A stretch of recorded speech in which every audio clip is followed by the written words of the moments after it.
Bienvenue dans cette série de travaux dirigés sur le catabolisme, un processus fondamental pour la production d'énergie dans les cellules. Nous allons explorer comment les molécules organiques, telles que le glucose, les acides gras et les acides aminés, sont dégradées pour fournir de l'ATP, la monnaie énergétique de la cellule. À travers des exercices pratiques et des schémas détaillés, vous découvrirez les différentes voies métaboliques, les enzymes impliquées et les bilans énergétiques associés. Préparez-vous à plonger dans le cœur de la biochimie cellulaire et à comprendre comment notre organisme transforme les nutriments en énergie utilisable. Le glucose est une molécule centrale dans le métabolisme énergétique. Sa structure chimique simple permet une dégradation efficace lors de la glycolyse. Cette étape initiale du catabolisme du glucose conduit à la formation de pyruvate, qui sera ensuite transformé en acétyl-CoA. Comprendre la structure du glucose est essentiel pour saisir les mécanismes de sa dégradation et la production d'ATP. Nous allons observer comment cette molécule est utilisée dans les différentes voies métaboliques et pourquoi elle est si importante pour la cellule. La glycolyse est la première étape du catabolisme du glucose. Elle se déroule dans le cytosol et permet la conversion d'une molécule de glucose en deux molécules de pyruvate. Ce processus génère également de l'ATP et du NADH, des coenzymes essentiels pour la suite du métabolisme. La glycolyse est une voie universelle, présente dans toutes les cellules et constitue le point de départ pour la production d'énergie, que ce soit en conditions aérobie ou anaérobie. Après la glycolyse, le pyruvate peut être transformé en acétyl-CoA par la décarboxylation oxydative. Cette réaction se produit dans la mitochondrie et est catalysée par le complexe pyruvate déshydrogénase. L'acétyl-CoA est une molécule clé qui entre dans le cycle de Krebs, permettant la poursuite du catabolisme et la production d'énergie. Ce passage du pyruvate à l'acétyl-CoA marque la transition entre le métabolisme cytosolique et mitochondrial. Dans cet exercice, nous calculons le nombre de moles d'ATP obtenus lors de l'oxydation de 180 déségués de glucose en acétyl-CoA. 180 déségués de glucose correspondent à une mole. La glycolyse produit 2 ATP et 2 NADH, puis la transformation des pyruvates en acétyl-CoA génère 2 NADH supplémentaires. Selon le type de navette utilisé pour le transport des électrons, le bilan énergétique peut varier entre 12 et 14 ATP pour une mole de glucose. Cette variation dépend du mécanisme de transfert des coenzymes réduits vers la mitochondrie.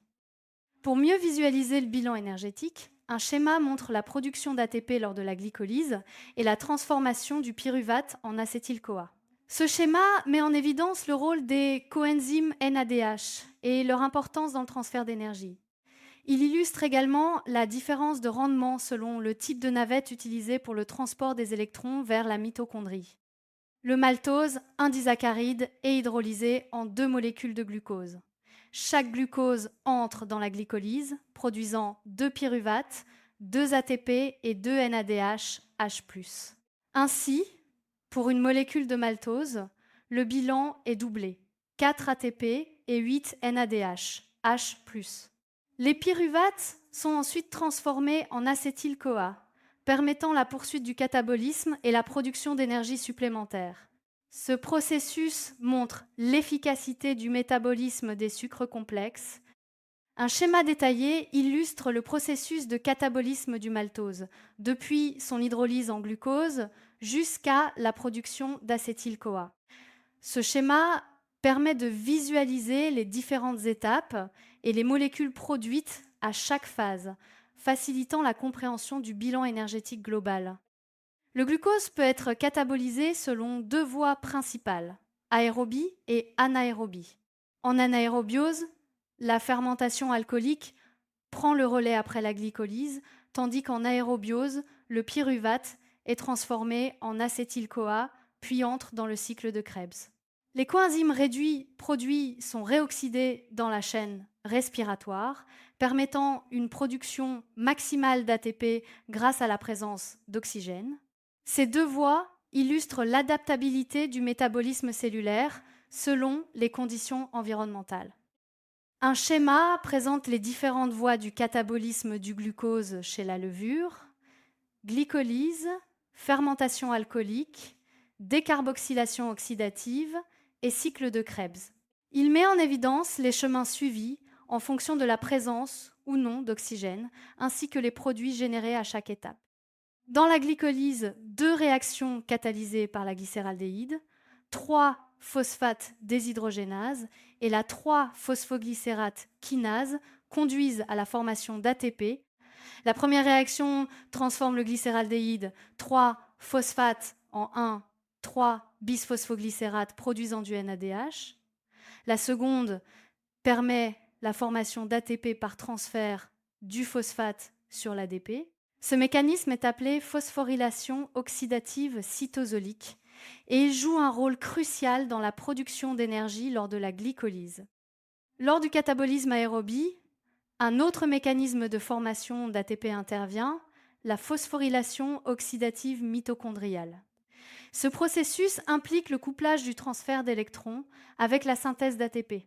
L'énergie électrochimique est transformée en énergie osmotique sous forme de gradient de protons, puis l'ATP synthase catalyse la formation d'ATP à partir d'ADP et de pi. Ce mécanisme se déroule au niveau de la membrane interne de la mitochondrie.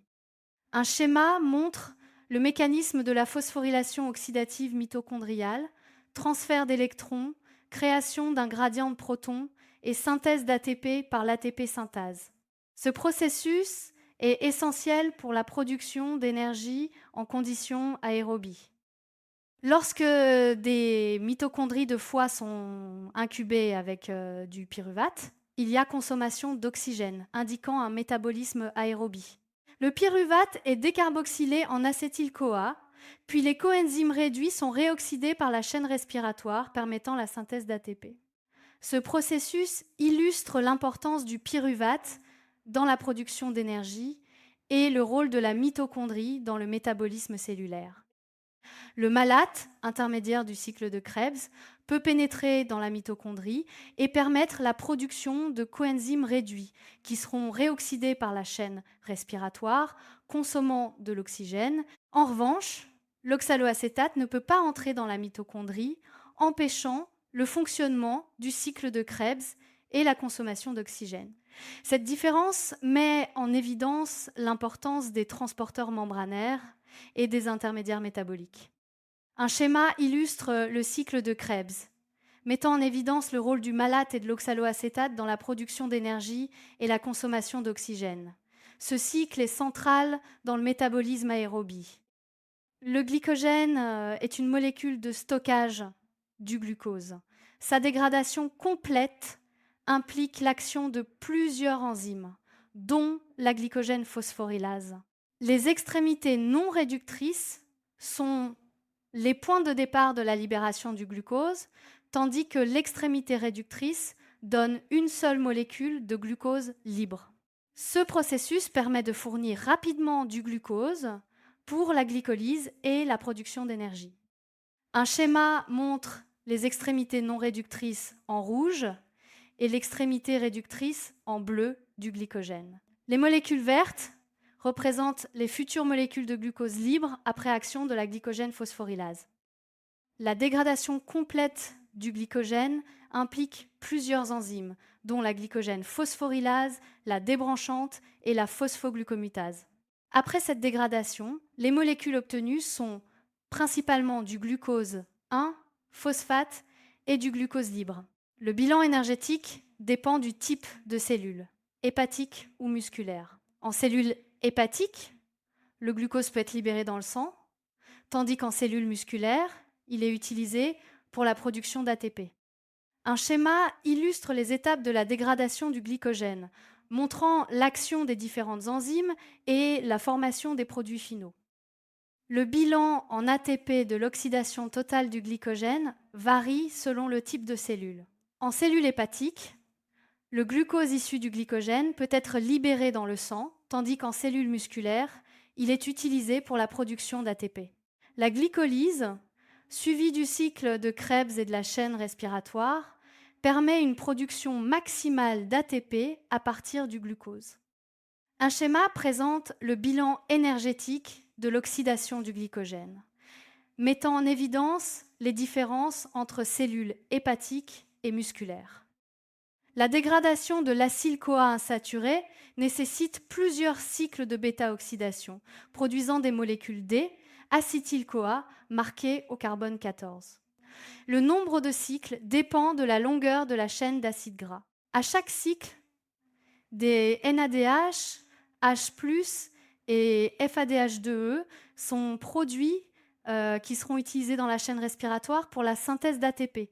Le bilan énergétique de l'oxydation complète de cet acide gras est élevé, reflétant la richesse énergétique des lipides.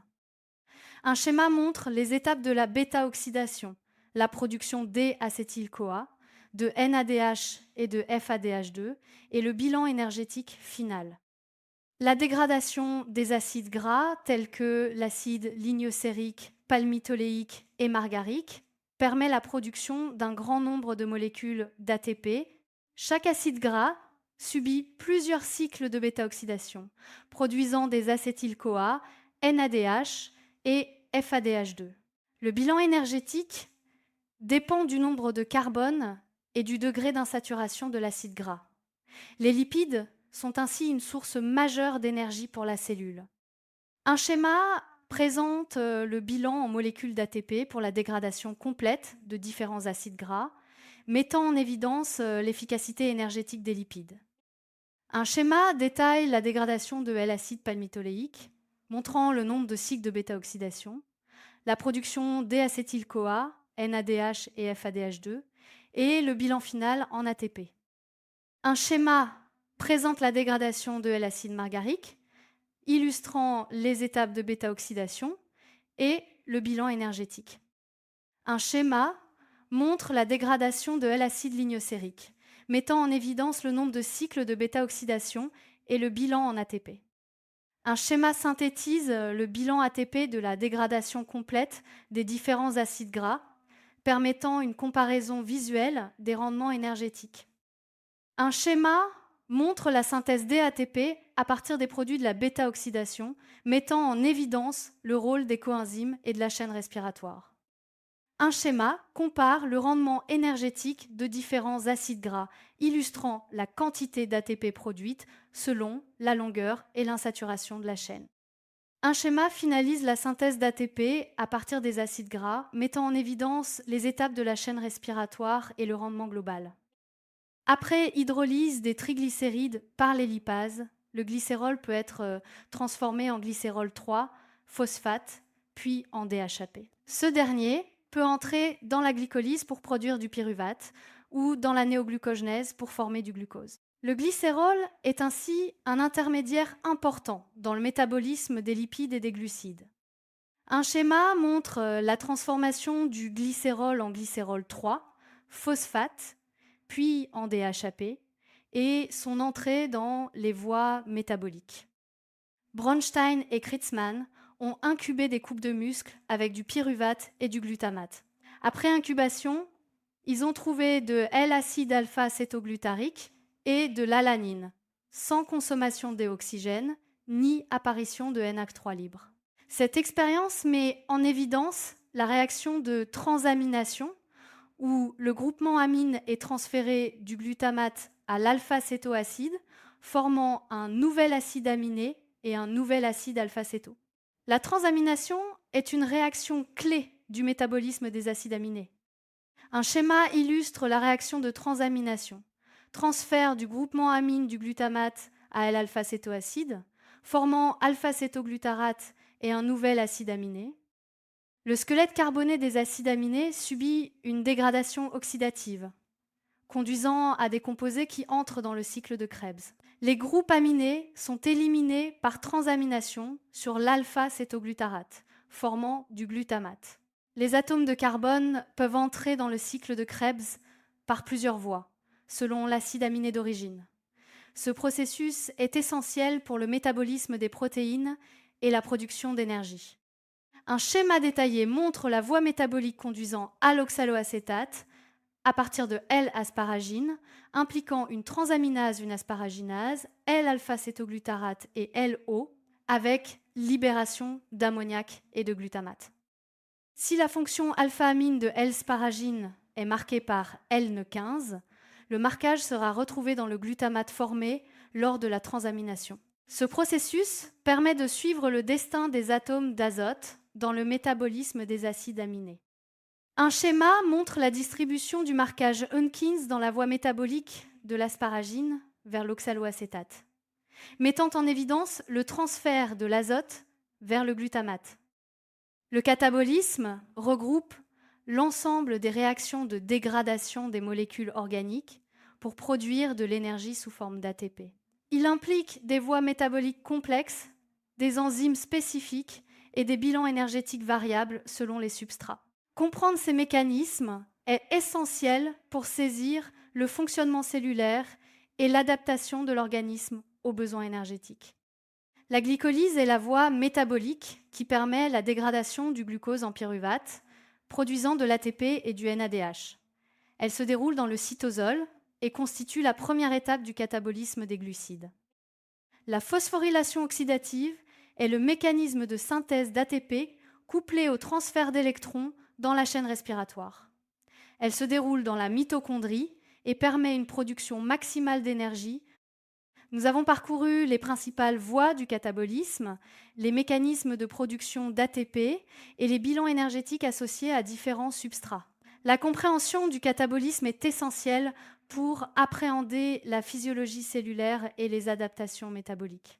Ces connaissances sont fondamentales pour la biologie, la médecine et la recherche en biochimie. Merci d'avoir suivi cette série et poursuivez votre exploration du métabolisme cellulaire pour approfondir vos compétences.